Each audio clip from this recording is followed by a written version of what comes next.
بسم اللہ الرحمن الرحیم۔ باغ میں ملت کے ہے کوئی گل رانا کھلا، احمد علیہ السلام سیرت و سوانح مرتبہ ولیم۔ مناسب معلوم ہوتا ہے کہ یہاں اس اخبار اور اس کے ایڈیٹر رولیہ رام کا مختصر سا تعارف بھی پیش کر دیا جائے۔ رولیہ رام 1847 میں پیدا ہوا۔ اس کا والد کھتری تھا اور امرتسر میں دکانداری کا کام کرتا تھا۔ رولیہ رام نے مشن اسکول امرتسر میں تعلیم حاصل کی، جہاں اس نے کلکتہ یونیورسٹی کا انٹرنس کا امتحان پاس کیا۔ 28 مارچ 1870 کو پادری ٹاؤنزنڈ سٹورز نے اسے بپتسمہ دیا۔ رولیہ رام اپنی کل تنخواہ والدین کو دیتا تھا، مگر جو ہی اس نے بپتسمہ لیا اس کو گھر سے نکالا گیا۔ اس وقت اس کی جیب میں 12 آنے تھے۔ جب اس کے والد نے اس کے عیسائی ہونے کا سنا تو اس نے فاقہ کشی شروع کر دی۔ آخر اسی سے اس کی وفات ہو گئی۔ اس کی والدہ اس سے چند محلوں کے فاصلہ پر رہتی تھیں، مگر اس کا نام سننا بھی گوارا نہ کرتی تھیں۔ ایک مرتبہ وہ بازار میں اتفاقاً اس سے مل گئی تو گھر واپس آ کر صدمے سے اسے بخار ہو گیا۔ 1871 میں اس کی بیوی، جو کہ اسے چھوڑ کر چلی گئی تھی، واپس آ گئی اور وہ بھی بپتسمہ لے کر عیسائی ہو گئی۔ 1879 میں اس کے سب سے چھوٹے بیٹے نارائن داس نے بھی بپتسمہ لے لیا۔ وہ 1890 میں فوت ہو گیا۔ اس کے دوسرے بیٹے کا نام دولت رام تھا، لیکن وہ آخری وقت تک ہندو رہا۔ تیسرے بیٹے کا نام موہن لال تھا، جس نے دی کرسچن کے نام سے ایک اردو اخبار نکالا۔ 1872 میں رولیہ رام نے وکالت کا امتحان پاس کیا اور سرکاری مقدمات میں تحقیقات کے کام پر مقرر ہوا۔ 1877 میں جب سی ایم ایس نیٹو چرچ کونسل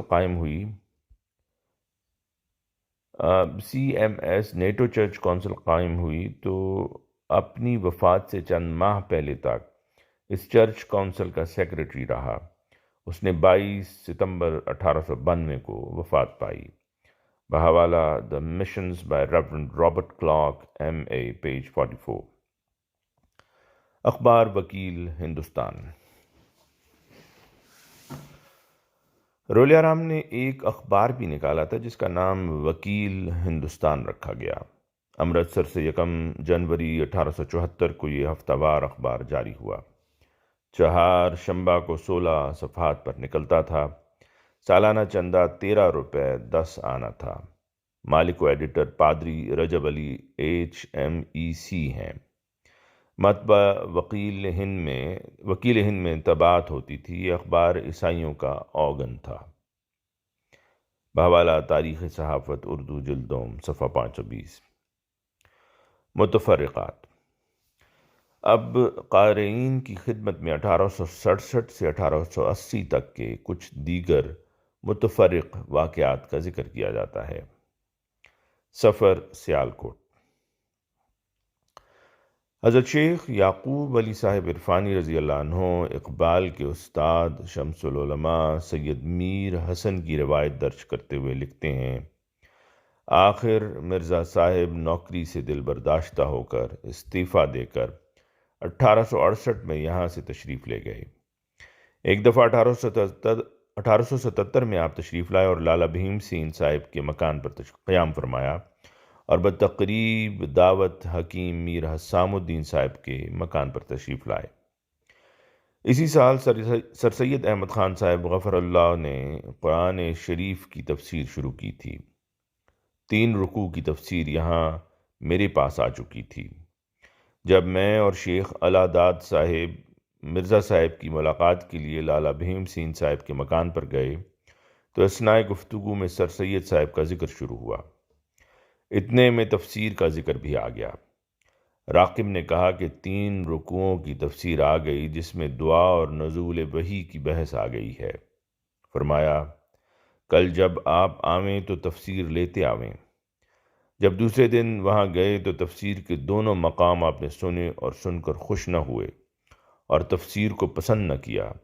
راقم میر حسن، بحوالہ حیات النبی یعنی سیرت حضرت مسیح موعود علیہ السلام جلد اول، اور حوالہ سیرت المہدی جلد اول۔ منشی سراج الدین صاحب کی قادیان آمد۔ ہندوستان کی مشہور سیاسی شخصیت مولانا ظفر علی خان صاحب کے والد منشی سراج الدین صاحب تھے۔ انہوں نے ایک اخبار بھی جاری کیا تھا جس کا نام زمیندار تھا۔ آغاز میں تو یہ اخبار کسانوں کے حقوق اور ان کے امور پر زیادہ تر مشتمل ہوتا تھا، لیکن بعد کے زمانے میں ہندوستان کی سیاست میں بھی اس اخبار نے ایک تاریخ رقم کی۔ حضرت اقدس علیہ السلام جب سیالکوٹ میں مقیم تھے تو منشی سراج الدین صاحب بھی حضرت اقدس علیہ السلام کی صحبت سے فیض یاب ہوتے، یا آپ علیہ السلام کے اس زمانے کے چشمدید راوی بھی تھے۔ چنانچہ انہوں نے حضرت اقدس علیہ السلام کی وفات کا ذکر جب اخبار زمیندار میں کیا تو اس میں لکھا: مرزا غلام احمد صاحب 1860 یا 1861 کے قریب ضلع سیالکوٹ میں محرر تھے۔ اس وقت آپ کی عمر 22 یا 24 سال کی ہوگی، اور ہم چشمدید شہادت سے کہہ سکتے ہیں کہ جوانی میں بھی نہایت صالح اور متقی بزرگ تھے۔ کاروبار ملازمت کے بعد ان کا تمام وقت مطالعہ دینیات میں صرف ہوتا تھا، عوام سے کم ملتے تھے۔ 1877 میں ہمیں ایک شب قادیان میں آپ کے یہاں مہمانی کی عزت حاصل ہوئی۔ ان دنوں بھی آپ عبادت اور وظائف میں اس قدر محو و مستغرق تھے کہ مہمانوں سے بھی بہت کم گفتگو کرتے تھے۔ 1881 یا 1882 میں آپ نے براہین احمدیہ کی تصنیف کا اعلان کر دیا، اور ہم اس کتاب کے اول خریداروں میں سے تھے۔ ہم بارہا کہہ چکے ہیں اور پھر کہتے ہیں کہ آپ کے دعاوی خواہ دماغی استغراق کا نتیجہ ہوں، مگر آپ بناوٹ اور افتراء سے بری تھے۔ آپ بناوٹ اور افتراء سے بری تھے۔ مسیح موعود یا کرشن کا اوتار ہونے کے دعاوی جو آپ نے کیے ان کو ہم ایسا ہی خیال کرتے ہیں جیسا کہ منصور کا دعویٰ عن الحق تھا۔ کو ہمیں ذاتی طور پر مرزا صاحب کے دعوی یا الہامات کے قائل اور معتقد ہونے کی عزت حاصل نہ ہوئی، مگر ہم ان کو ایک پکا مسلمان سمجھتے تھے۔ بحوالہ تاریخ احمدیہ جلد نمبر 2۔ منشی سراج الدین صاحب کے قادیان میں اس قیام کے ساتھ مرزا مواحد بھی تھے۔ ایک سیاہکار سادھو کا قادیان سے اخراج۔ حیات احمد جلد اول میں اس واقعہ کی بابت لکھا ہے کہ ایک طرف آپ علیہ السلام کی طبیعت میں دنیا کے بکھیڑوں اور جھگڑوں سے نفرت تھی، مگر دوسری طرف دوسروں کی ہمدردی اور ان کی عزت و آبرو کی حفاظت کے لیے اگر آپ علیہ السلام کو مداخلت کرنے کی ضرورت پیش آتی تو مضائقہ نہ فرماتے۔ 1877 میں قادیان میں ایک بدماش سادھو کہیں سے آ گیا۔ اس کے پاس بڑی بڑی وزنی موگریاں تھیں اور وہ ان کے ذریعہ ورزش کرتا تھا۔ عوام اہل ہنود جو اپنی خوش اعتقادی یا صاف الفاظ میں ضعیف الاعتقادی میں مشہور ہیں، اس کے متعلق خیال کرتے کہ ان کی کچھ ہنومان کی کچھ ہے، کچھ جانگیا ہوتا ہے، گویا اسے بڑا پہلوان اور شہزور سمجھا جاتا تھا، مگر دراصل وہ ایک غنڈہ اور بدماش انسان تھا۔ اس کے ارد گرد بھی ایسے لوگوں کا جمگٹا ہونے لگا جو آوارہ مزاج تھے۔ بھائی کشن سنگھ جو حضرت اقدس علیہ السلام کی تصانیف میں کیسوں والا آریہ کے نام سے ذکر کیا گیا ہے، حضرت مسیح موعود علیہ السلام کے پاس طب پڑھنے جایا کرتا تھا۔ اس نے جا کر کہا کہ بڑے مرزا صاحب فوت ہو گئے اور مرزا غلام قادر صاحب نوکر آپ علیہ السلام سے کچھ امید نہیں کیا کریں۔ اس پر فرمایا بات کیا ہے؟ تب انہوں نے اصل ماجرا اور کیفیت سنائی۔ جب حضرت کو معلوم ہوا کہ شہر میں ایک بدماش لوگوں کی بہو بیٹیوں کی آبرو ریزی کا موجب ہو رہا ہے اور فسق و فجور بڑھ رہا ہے تو آپ علیہ السلام کو جوش آ گیا اور فوراً چوکیدار کو بھیج کر اسے حکم دیا کہ یہاں سے چلے جاؤ ورنہ چالان کرا دوں گا۔ اس حکم اور ان الفاظ میں کچھ ایسی ہیبت اور رعب تھا کہ نہ تو اس بدماش کو اور نہ اس کے طرفداروں میں سے کسی کو حوصلہ ہوا کہ اسے ایک دن کے لیے بھی اور رکھ سکیں، باوجود یہ کہ بارشوں کی وجہ سے شہر کے گرد پانی تھا، مگر اسے اپنے بوریا بستر اور موگریاں وغیرہ اٹھوا کر بھاگتے ہی بنی، اور اس طرح پر حضرت مسیح موعود علیہ السلام سے شہر سے فسق و فجور کے ایک اڈا کو اٹھوا دیا اور لوگوں کی آبرو بچا لی۔ آپ بالطبع اور فطرتاً اس قسم کی باتوں کو چونکہ سخت نفرت اور کراہت کی نظر سے دیکھتے تھے، اس لیے ہر چند آپ کی عادت میں نہ تھا کہ وہ لوگوں کے معاملات میں دخیل ہوں، مگر جب دیکھا کہ یہ ایک حیا سوز معاملہ ہے اور اس سے شہر کی اخلاقی حالت بگڑ کر عذاب الہی کا موجب ہو سکتی ہے، اس وقت آپ میں مداخلت کرنے میں ذرا بھی توقف اور تأمل کرنا پسند نہیں فرمایا۔ بحوالہ حیات احمد جلد اول۔ نعمت الباری کی تصنیف کا ارادہ۔ حضرت اقدس صلی اللہ علیہ وسلم اپنے خدائے رحیم و کریم کے عبد شکور تھے۔ اس کی نعمتوں اور اس کے احسانات کی یاد سے آپ کا دل ہمیشہ معمور رہتا۔ آپ کی ایک ایک سانس سے یہ صدا سنائی دیتی کہ اگر ہر بال ہو جائے سخنور تو پھر بھی شکر ہے امکان سے باہر۔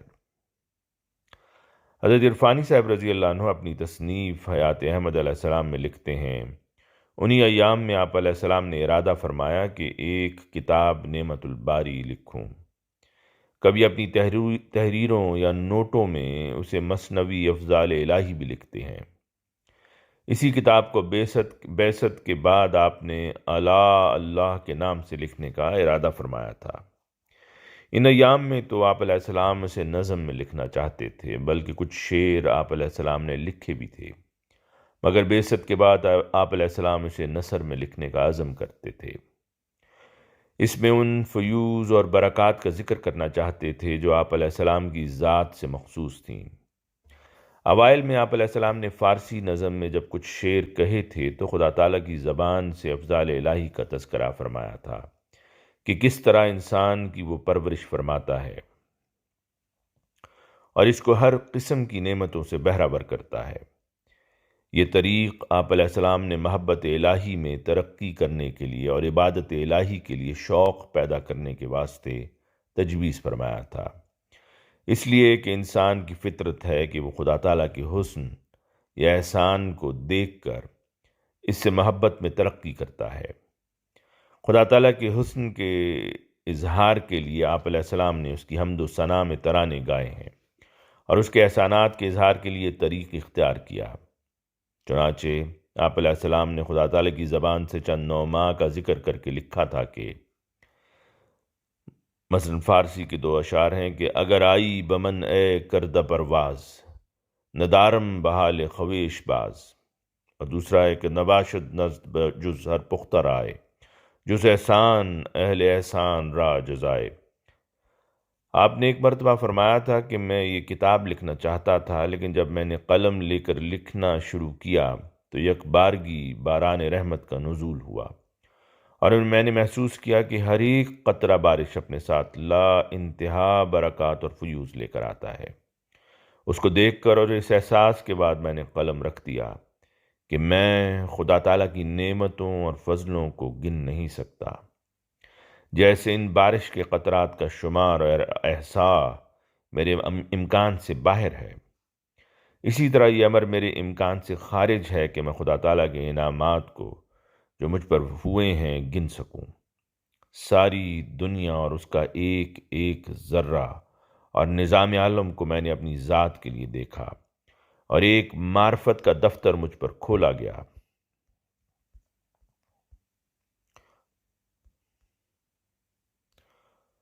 اور میں نے سمجھا کہ یہ بارش کا نزول محض اس لیے تھا کہ میں اس حقیقت کو پاؤں کہ افضال الہی اور انعام الہی کو شمار کرنے کی جرت نہیں کر سکتا، اور یہ راز منکشف ہو گیا کہ اگر تم خدا کی نعمتوں کا شمار کرنا چاہو تو ہرگز نہ کر سکو گے۔